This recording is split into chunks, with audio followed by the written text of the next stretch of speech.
লন্ডনে স্কুলগামী শিক্ষার্থী অচেনা নারীর দ্বারা জিজ্ঞাসাবাদ হওয়ায় স্কুল কর্তৃপক্ষ অভিভাবকদের চিঠি দিয়ে সতর্ক করেছে। এই চিঠিটি 23 জুন দেয়া হয়।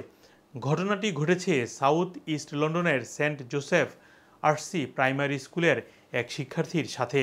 ওই শিক্ষার্থী স্কুলে একা যাচ্ছিলেন। ওই সময় এক অচেনা নারী তাকে রাস্তায় তার নাম, পরিচয় এবং স্কুলের নাম জিজ্ঞাসাবাদ করে। ওই শিক্ষার্থী ভয় পেয়ে যান এবং স্কুলে গিয়ে শিক্ষকদের সাথে বিষয়টি আলাপ করেন। স্কুলের কর্তৃপক্ষ অভিভাবকদেরকে পরবর্তীতে চিঠি দিয়ে সতর্ক করে।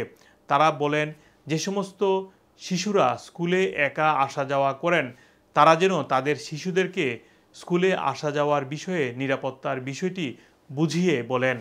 স্কুল কর্তৃপক্ষ আরও জানিয়েছে, ওই অচেনা নারী জিজ্ঞাসাবাদ করলেও তিনি স্কুলে গিয়েছেন বা ক্ষতি করার চেষ্টা করেছেন তার কোনো প্রমাণ মেলেনি।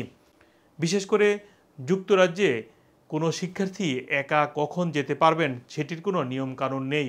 তবে অনেকেই ইয়ার 6 এবং 5-এ ওঠার পর একা আসা যাওয়া করে থাকেন। তাই রাস্তাঘাটে এ ধরনের কোনো সমস্যা বা অপরিচিত কেউ জিজ্ঞাসাবাদ করলে সেটি সাথে সাথে অভিভাবকদেরকে জানানোর জন্য পরামর্শ দিয়েছে স্কুল কর্তৃপক্ষ। মোহাম্মদ আব্দুল হান্নান, 2A নিউজ, যুক্তরাজ্য।